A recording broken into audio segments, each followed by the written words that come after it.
요한복음의 저자 사도 요한은 예수님이 행하신 이적을 7가지만 기록을 했습니다. 마태는 21가지, 마가는 20가지, 누가도 21가지를 기록을 했어요.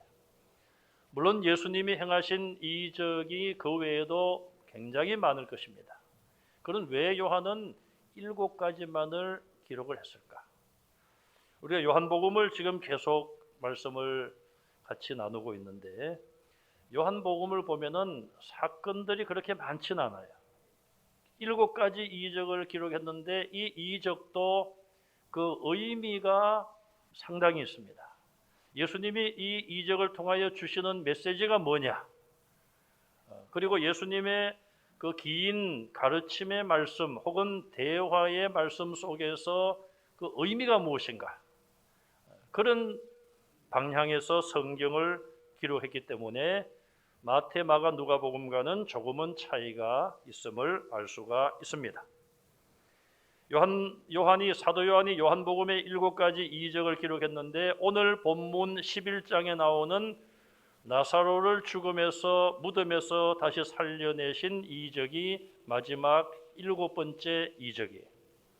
그 앞에 6가지는 모두가 다 자연의 현상이라든지 인간의 몸의 질병을 고쳤다든지 또 음식, 음료 이런 것과 육신적인 것과 주로 관계된 이적이었습니다.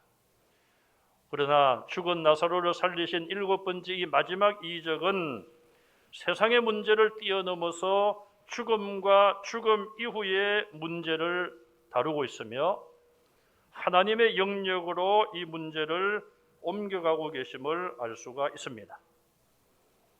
예수님께서 3년 동안 사역하시면서 특별히 죽은 자를 살리신 3가지 사건이 있습니다.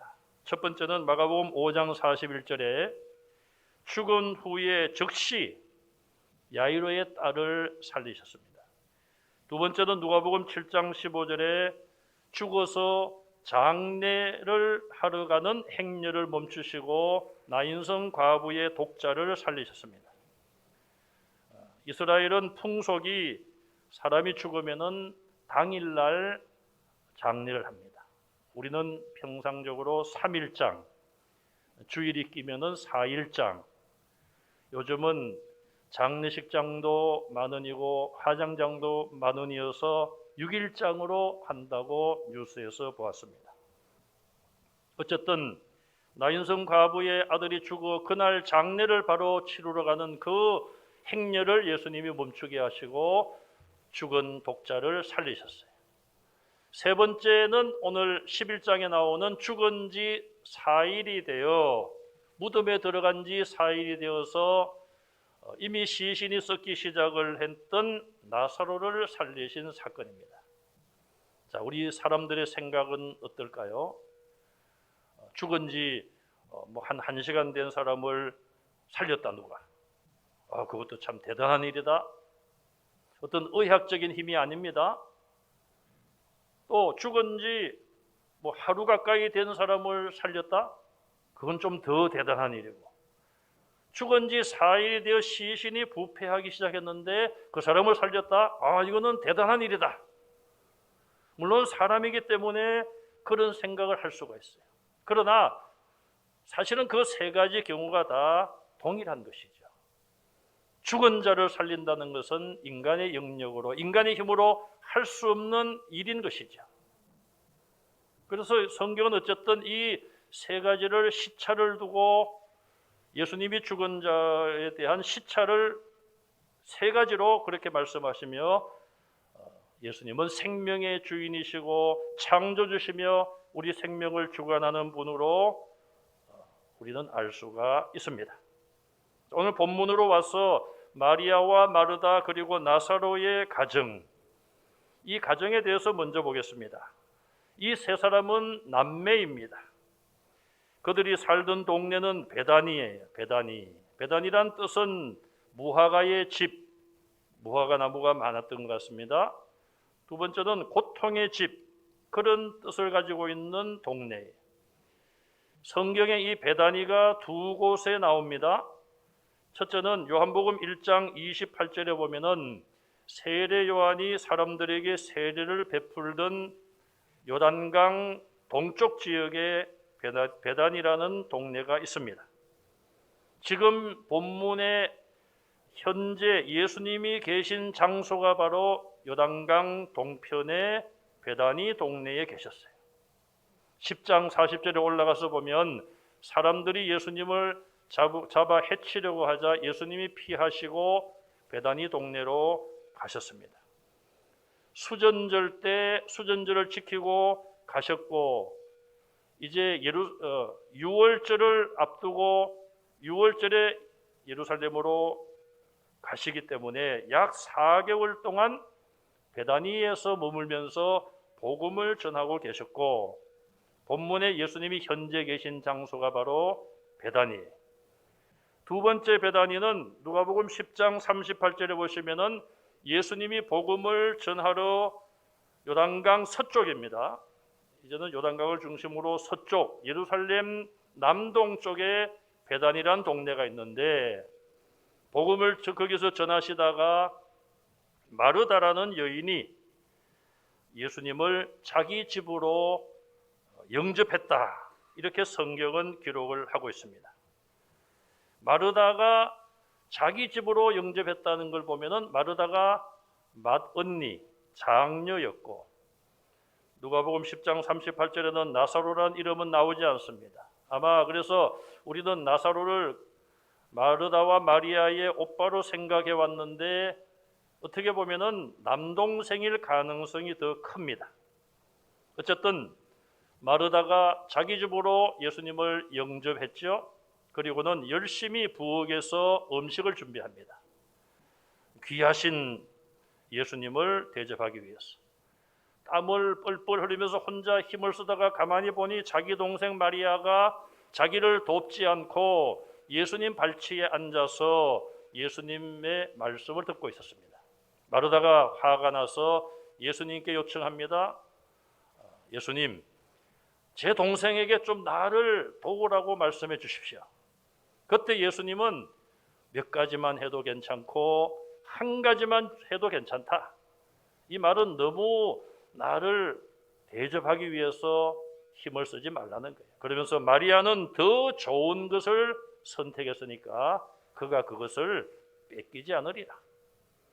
이 말은 예수님을 열심히 대접하는 것보다도 예수님 말씀을 듣는 것이 더 중요한 일임을 말씀을 했죠. 제가 교육전사 때 담임 목사님이 신방을 오신다고 했어요. 그 옛날인데, 그래서 저는 교육전사 어려운 가운데 있었지만 과일도 사고 과자도 사고, 제가 평소에 안 사던 귀한 것들을 막 사가지고 잘 준비해 놨습니다. 근데 목사님과 신방대원들이 오셔가지고 예배를 잠깐 드리고 제가 준비한 것에 10분의 1도 안 드시고 그냥 쑥 가시더라고요. 한편으로는 되게 서운하더라고요. 좀 많이 드시지 그냥. 그런데 제가 나중에 이제 전임이 되고 목사가 되고 신방을 해보니까 이해를 하셔야 되는 거예요. 여러 집을 가니까 배는 위는 한정되어 있는데, 그래서 어떤 분들은 목사는 위대하다 그러더라고요. 왜 목사가 그렇게 위대한가 했더니 위가 크다고 위대하다는 거예요.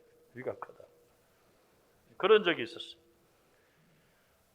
자, 이 마르다는 마리아와 좀 생각이 달랐던 것이죠. 또 마리아도 언니와 생각이 달랐던 거예요. 예수님, 귀한 예수님을 모시고 그 말씀을 들어야지.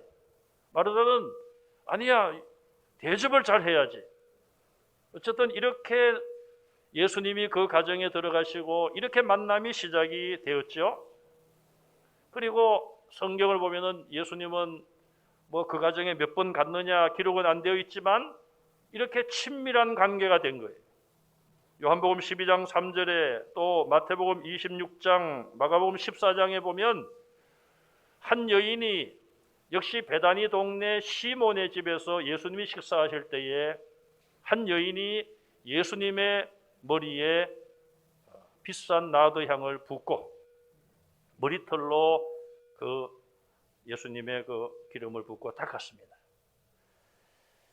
자, 이렇게 예수님을 사랑하고 예수님께 헌신하는 그런 자매들이었고 그런 가정이었습니다. 그때 예수님의 제자 중에 한 사람이 책망을 하죠. 아니, 그 비싼 것을 왜 허비하느냐? 가난한 자들에게 구제를 할 것이지 왜 허비하느냐? 그때 예수님이 의미 있는 말씀을 하십니다. 이 여자는 내 장례식을 위하여 준비하는 것이다.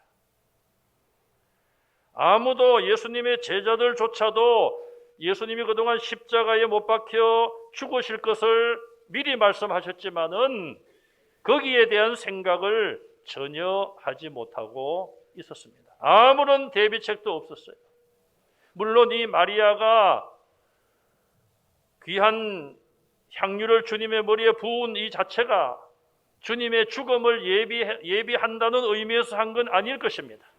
그러나 그의 행동은 예수님께서 나의 죽음을 준비한 것이라고 말씀을 하신 거예요. 마태복음과 마가복음은 한 여자로 기록을 했지만 요한복음 12장에서 사도 요한은 바로 그 한 여자가 마리아인 것을 이름을 밝혀 적고 있습니다. 자, 이처럼 삼남매 이 가정과 예수님의 관계는 아주 친숙했고 사랑하고 헌신하는 관계였습니다. 그러니 주님도 그 가정을 당연히 사랑하셨죠. 그런데 이 가정에 큰 어려움이 왔습니다. 그것은 오늘 11장 2절과 21, 23, 32절에 보면 그들의 오라버니인 나사로가 병이 든 것입니다.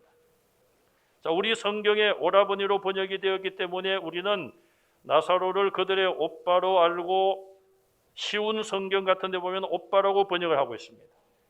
뭐 오빠냐 남동생이냐 큰 문제는 아닙니다. 영어 성경은 다 그냥 브라더라고 번역을 하고 있어요. 아델포스라는 헬라어 말인데 남자 형제란 뜻입니다. 누가 그러면 나이가 많은가? 그동안 저도 나사로가 오빠라고 생각을 해왔어요. 그런데 누가복음 10장 38절에 보면은 나사로의 이름은 나오지 않습니다. 마르다가 자기 집으로 예수님을 영접했다. 이 말 속에는 그 가정의 호주가 여자이지만 마르다일 것이다. 그렇게 볼 수 있죠. 또 마르다의 동생은 마리아라는 것은 성경이 밝혀 말하고 있습니다. 그렇다면 이제 나사로만 남아있는데 5절 말씀에 보더라도 이름이 기록된 순서를 보면은 나이 순으로 기록된 듯 합니다. 그래서 예수님이 본래 마르다와 그 동생과 나사로를 사랑하시더니 사랑하셔왔다 지금까지. 본문을 시점으로 보면은 과거의 어느 때부터 그 가정과 가까이 하시면서 그 가정을 사랑해 오시고 교제해 오셨는데 마르다와 그 동생과 나사로 연령순으로 기록되었다고 볼 수가 있어요. 그런데 오늘 본문 1절은 본문을 기준으로 그 당시 현재의 사건입니다. 그래서 이 사도 요한은 1절에서 마리아와 마르다, 나사로로 배열을 하고 있습니다. 이건 나이순이 아니죠. 마리아, 마르다, 나사로. 자, 성경은 이렇게 작은 것 같지만은 이런 순서 하나하나에도 의미가 있습니다. 창세기 4장 2절에 보면은 그가 아담을 말합니다. 또 가인의 아우 아벨을 낳았는데 아벨은 양치는 자였고 가인은 농사하는 자였더라. 아브라함의 자녀들을 소개하면서 아담의 자녀들을 소개하면서 첫 아들은 가인이죠. 그 다음에 둘째 아들이 아벨입니다. 그리고 그들이 하는 일을 소개하면서 아벨을 앞세웁니다. 아벨은 양치는 자였고 가인은 농사하는 자였더라. 태어난 순서대로 한다면 가인은 농사하는 자였고 아벨은 양치는 자였더라. 이렇게 순서가 가는 것이 맞는 것이죠. 그러나 하나님께서는 아벨을 앞세우도록 그렇게 성경을 기록하도록 역사하신 것입니다. 이삭에게 쌍둥이 아들이 태어났습니다. 우리가 잘 아는 에서와 야곱이에요. 형이 에서입니다. 그런데 성경은 에서에 대한 기록은 많지 않고 야곱을 중심으로 성경을 기록했고 하나님의 구원의 역사는 야곱을 중심으로 흘러왔습니다. 요셉의 두 아들이 에브라임과 므낫세. 에브라임과 므낫세, 저는 입에 그것이 익숙해요. 왜? 성경에 그렇게 순서가 되어 있습니다. 그러나 원래는 므낫세가 형이에요. 그러나 성경은 에브라임과 므낫세로 기록을 하고 있습니다. 자, 이런 모든 일들은 하나님의 계획 속에 된 것이라고 우리는 받아들일 수밖에 없는 것이고, 우리가 조금 적용을 한다면 하나님은 더 믿음의 사람, 더 헌신적인 사람을 앞세운다, 이렇게 이해할 수가 있습니다. 어쨌든 이 삼남매, 예수님과 친숙하고 예수님을 사랑하고 예수님의 사랑을 받고 예수님께 헌신해온 이 가정에 다가온 환난과 고난은 나사로가 병든 것이었습니다. 나사로란 이름은 하나님은 나의 도움이라는 의미를 가지고 있습니다. 나사로에 대해서 3절에 소개하기를 예수께서 사랑하시는 자라, 이렇게 그의 누이들이 예수님께 말합니다. 주께서 사랑하시는 자, 그가 병들었습니다. 3절에 사랑한다는 말은 필레오란 말을 썼습니다. 이것은 친구 간의 우정, 친밀성을 말합니다. 5절에 예수님이 이 삼남매를 사랑하신다는 이 말은 아가파오란 말, 거룩한 신적인 사랑이란 뜻을 가진 단어를 쓰고 있습니다. 왜 차이가 나는가? 예수님은 이 땅에 오셔서 거룩한 사랑, 신적인 사랑으로, 하나님의 사랑으로 사람들을 사랑하셨고, 특별히 나사로는 친구와 같이 친밀하게 우정을 가지고 친구로 지내셨다, 친구처럼 지내셨다, 그렇게 이해하면 되겠습니다. 자, 이렇게 친밀하고 친숙하고 친구처럼 지냈던 나사로가 병이 드는 것이죠. 마리아와 마르다는 사람을 급히 예수님 계신 곳으로 보내서 알립니다. 3절에 보니까 사람을 보냈어요. 무슨 질병인지 상황을 알 수 없지만은 위급한 상황임은 분명했습니다. 그들은 위급한 상황을 만났을 때에 예수님과의 사랑의 관계를 믿었습니다. 예수님만을 생각했습니다. 어떤 의사를 찾을 것인가, 어떤 약을 찾을 것인가, 그것이 아니라 오직 그들은 예수님만 생각했고 예수님께 알렸습니다. 3절에 보시면 주여 보시옵소서, 사랑하는 자가 병들었습니다. 예수님을 신뢰하는, 절대적으로 신뢰하는 믿음을 볼 수 있어요. 또 그들의 겸손함을 볼 수 있습니다. 주님을 전적으로 신뢰하고 도움을 갈망하면서도 예수님 빨리 와서 고쳐주십시오, 그런 말이 없습니다. 또 멀리 계시지만은 말씀으로만이라도 좀 이 병에서 낫게 해주십시오, 그런 요청을 한 것도 아닙니다. 기도는 겸손한 사람이 겸손한 자세로 하나님께 아뢰는 것이죠. 나의 현재의 상황을 하나님께 그대로 내어놓는 것입니다. 마치 환자가 의사 앞에 가서 자기의 정세와 통증을 그대로 잘 설명하고 모든 것을 내어놓고 맡기는 것이죠. 히스기야 왕은 기도하는 왕으로 유명합니다. 랍사게가 보낸 협박 편지를 여호와 앞에 펼쳐놓고 하나님, 이것 좀 읽어보십시오. 이럴 수가 있습니까, 하나님? 하나님께 펼쳐놓지 않아도 하나님은 그 내용을 다 알고 계시잖아요. 그런데 하나님, 이 편지 좀 읽어보세요. 또 그가 선지자의 선언을 받았습니다. 이제 당신 죽습니다. 죽을 테니까, 하나님이 불러가실 테니까 곧 죽을 준비하세요. 선지자의 통보였습니다. 그러나 그는 죽을 몸을 이끌고 하나님 앞에, 하나님, 내가 지금 이렇게 되었습니다. 불쌍히 여겨주십시오. 주님 앞에 자기를 내어놓고 기도할 때에 하나님이 그의 믿음과 그의 기도를 보시고 들으시고 그의 기도에 응답을 주셨습니다. 우리는 우리의 현재의 모습과 현재의 상황을 그대로 주님 앞에 내어놓으면 되는 것입니다. 그렇게 할 때에 주님께서 참 평강과 구원을 주실 줄로 믿습니다. 요한복음 20장 15절에 보시면은 안식 후 첫날 일찍 주님의 무덤을 찾아간 막달라 마리아가 나옵니다.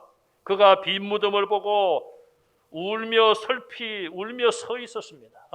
주님이 어디 가셨을까? 주님의 시신을 누가 가져갔는가? 내가 향품이라도 드리려고 가져왔는데. 그때 부활하신 예수님이 여자여 왜 우느냐? 누구를 찾느냐? 예수님은 그 여자가 막달라 마리아인 줄 몰라서 물었겠습니까? 그가 왜 우는지 몰라서 그러신 거예요? 아닙니다. 막달라 마리아가 그 슬픔과 마음의 무거운 짐을 주님 앞에 내려놓기를 원하신 것이죠. 마르다와 마리아는 그렇게 했습니다.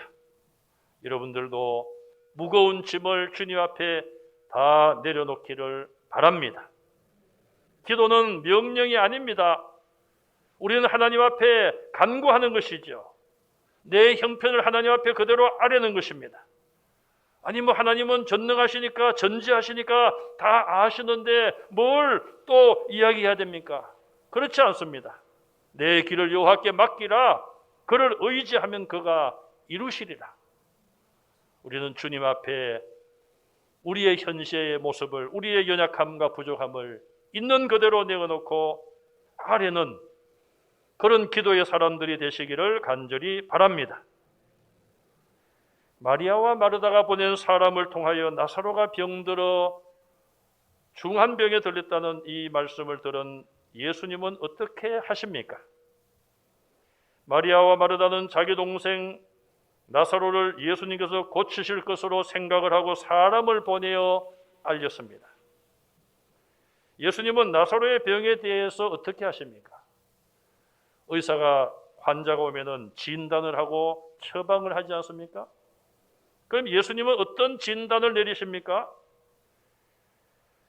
자, 하룻길을 가야 하는 그런 두 거리에, 같은 베다니 동네에 있지만 거리는 상당히 떨어져 있습니다. 요즘 문제가 되고 있는 원격 진단이라도 예수님이 해야 되는 겁니까? 4절에 예수님의 진단은 이 병은 죽을 병이 아니다. 이것이 예수님의 진단이에요. 소식을 전하러 온 사람에게 예수님이 그렇게 말씀을 하셨고 제자들도 그 말씀을 다 들었습니다.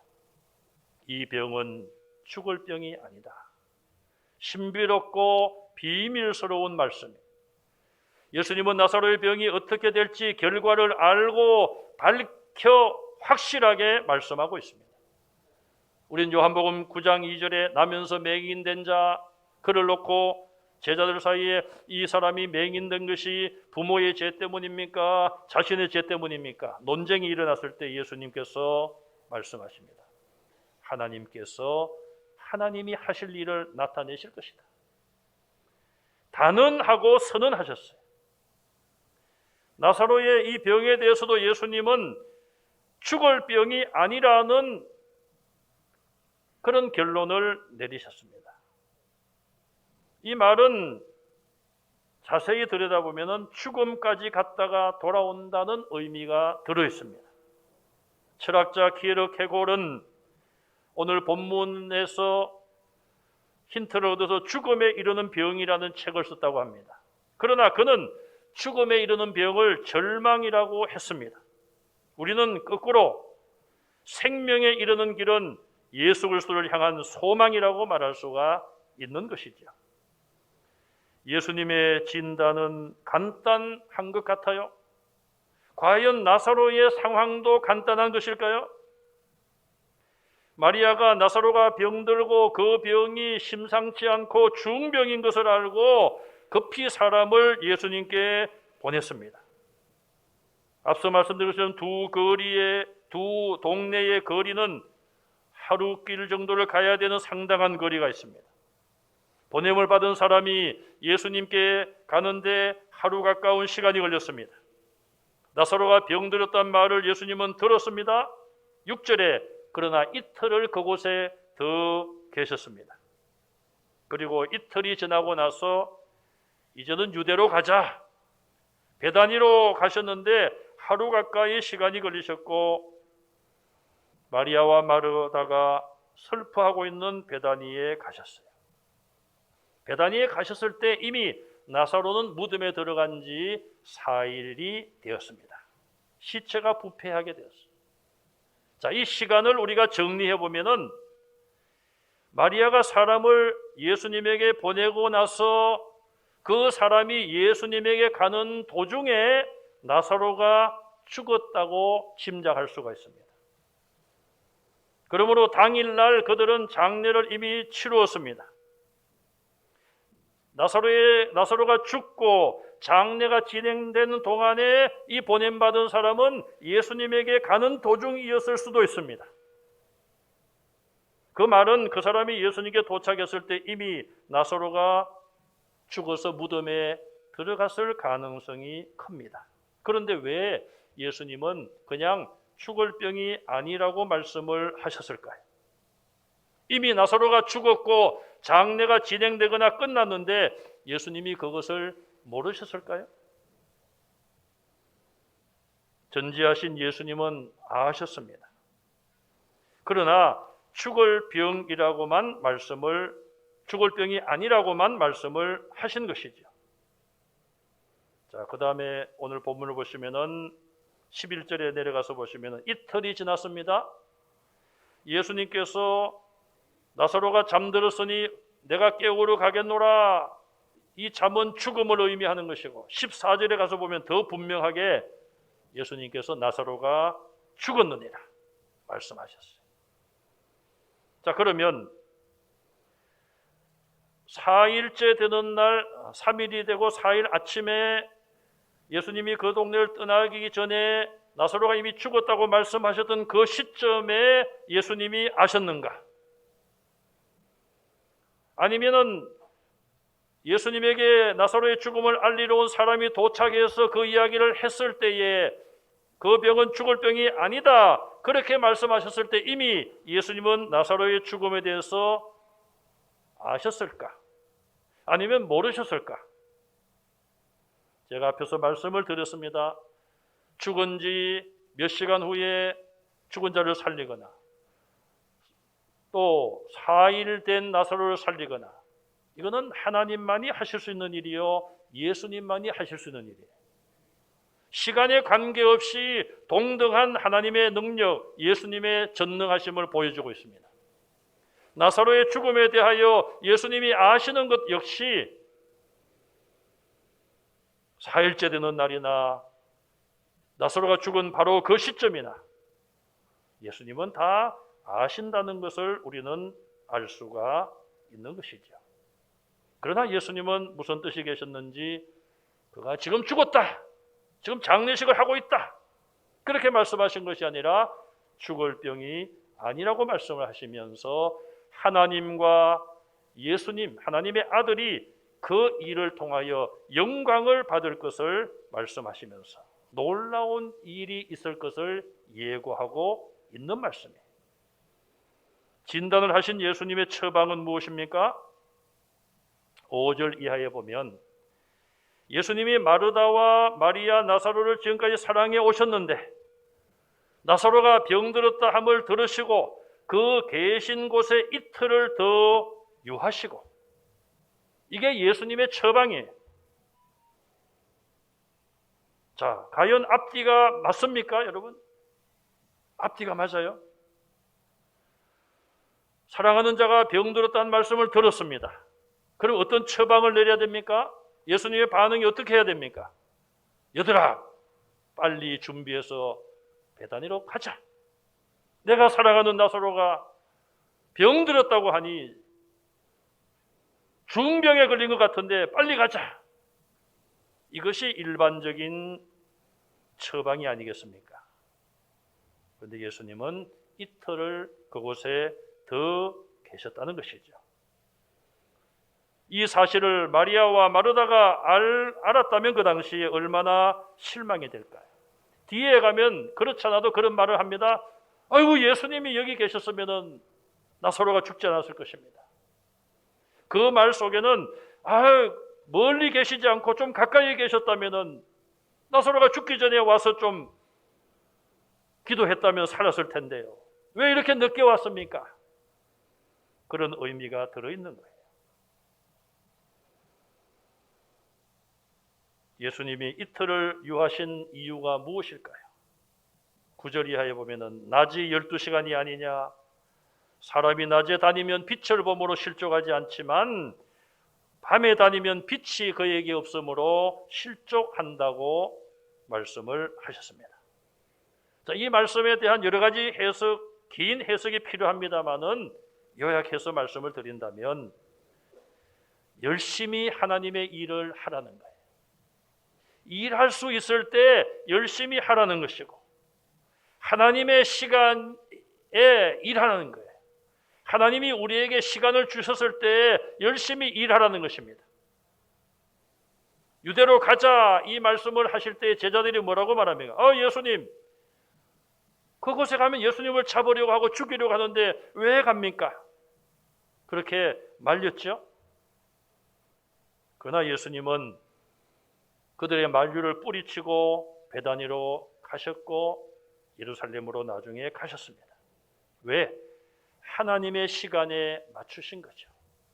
또 하나님의 시간에 이틀이라는 시간은 너무나도 소중한 시간이에요. 지난 4개월 동안 지금 계신 베다니에서 복음을 전하셨습니다. 또 많은 기적도 행하셨을 것입니다. 그럼에도 불구하고 하나님의 시간표에 의하면 이틀이라는 시간이 남았는데 이 이틀을 귀한 시간으로 생각하시고 마지막까지 한 영혼에게까지 복음을 전하기 위하여 이틀을 더 계신 것입니다. 그리고 제자들에게 하나님의 시간에 맞추어서 하나님이 시간 주셨을 때에 일해야 된다는 것을 분명히 밝히고 있습니다. 오늘 말씀을 통하여 우리가 주님을 진정으로 믿고 사랑하고 의지한다면 우리는 모든 것을 주님 앞에 믿음으로 맡길 수가 있어야 됩니다. 마리아처럼 마르다처럼 내 가정에 일어나고 있는 일들, 적은 것이라도 혼자 안고 혼자 고민하지 마시고 주님 앞에 내어놓는 여러분들이 되시기를 바랍니다. 또 우리의 앞길을 우리는 알 수가 없지만 전능하신 하나님께서 우리의 앞길도 알고 계시며 우리의 앞길도 예비하심을 믿으시기 바랍니다. 또 아직은 낮 시간입니다. 하나님이 우리의 생명을 주셨고 이 땅에 우리를 거하게 하셨으니 우리는 더욱 생명 있는 동안 주의 일에 열심을 내고 주님을 사랑하고 의지하는 그 마음이 변함없으시기를 바랍니다. 그렇게 할 때에 내가 깨우러 가노라, 이런 은혜가 여러분 가운데 함께 하시기를 주님의 이름으로 축원합니다.